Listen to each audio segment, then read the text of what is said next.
ಓಂ ನಮೋ ನಾರಾಯಣಾಯ. ವೃಶ್ಚಿಕ ರಾಶಿಯವ್ರಿಗೆ ಏಪ್ರಿಲ್ ತಿಂಗಳಲ್ಲಿ ಏನೆಲ್ಲ ಫಲಾನುಫಲ ಇದೆ ನೋಡೋಣ ಬನ್ನಿ. ಈ ತಿಂಗಳು ನೀವು ವಾಹನ ಓಡಿಸುವಾಗ ಜಾಗ್ರತೆಯಿಂದ ಇರಬೇಕಾಗತ್ತೆ ಹಾಗೂ ಸಣ್ಣ ಸರ್ಜರಿ ಕೂಡ ಆಗೋ ಸಾಧ್ಯತೆ ಇದೆ. ನಿಮ್ಮ ಆರೋಗ್ಯದ ಕಡೆ ಕೂಡ ಗಮನ ಹರಿಸಿ. ಭೂಮಿ ಮನೆ ತಗೊಳ್ಬೇಕಾದ್ರೆ ತುಂಬಾ ಕಿರಿಕಿರಿ ಆಗತ್ತೆ, ಆದ್ರೂ ನೀವು ಬಿಡಲ್ಲ. ನೀವು ಪ್ರಯತ್ನ ಮಾಡ್ತಾನೆ ಇರಿ, ನಿಮ್ಗೆ ಒಳ್ಳೇದಾಗೇ ಆಗತ್ತೆ. ಯಾರ ಮೇಲೂ ಕೂಡ ನೀವು ಯೋಚನೆ ಮಾಡಬೇಡಿ, ಇಮ್ಯಾಜಿನೇಷನ್ ಇಟ್ಕೋಬೇಡಿ. ಇದರಿಂದ ನಿಮ್ಮ ಮನಸ್ಸು ಗೊಂದಲಕ್ಕೆ ಸಿಗಾಕೊಳ್ಳುತ್ತೆ. ಈ ತಿಂಗಳು ನಿಮ್ಮ ಉದ್ಯೋಗದಲ್ಲಿ ತುಂಬಾ ಅದ್ಭುತವಾಗಿರುತ್ತೆ. ನಿಮ್ಮ ಕೆಲಸದ ಮೇಲೆ ಮೇಲಧಿಕಾರಿಗಳ ಗಮನ ಹೆಚ್ಚಾಗೋ ಸಾಧ್ಯತೆ ಇದೆ. ಹಣಕಾಸಿನ ವಿಚಾರದಲ್ಲಿ ಈ ತಿಂಗಳು ಸ್ವಲ್ಪ ಏರುಪೇರು ಕಂಡು ಬರ್ಬೋದು. ಅನಗತ್ಯ ಖರ್ಚುಗಳನ್ನ ನಿಯಂತ್ರಿಸಿ.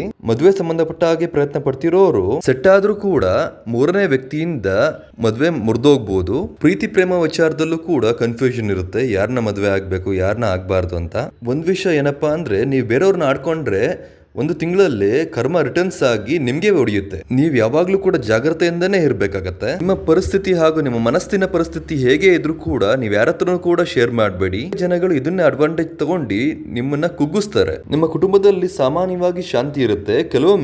ಕೆಲವೊಮ್ಮೆ ಮಾತಿನ ಅಸಮಾಧಾನ ಉಂಟಾಗ್ಬೋದು. ನೀವು ತಾಳ್ಮೆಯಿಂದ ಇದ್ದಷ್ಟು ಎಲ್ಲ ಒಳ್ಳೇದಾಗತ್ತೆ. ಮಂಗಳವಾರ ಅಥವಾ ಶನಿವಾರದಂದು ಹನುಮಾನ್ ದೇವರ ಪೂಜೆ ಮಾಡೋದ್ರಿಂದ ಏನೇ ಸಂಕಷ್ಟಗಳಿದ್ರೂ ಪರಿಹಾರಗಳಾಗತ್ತೆ.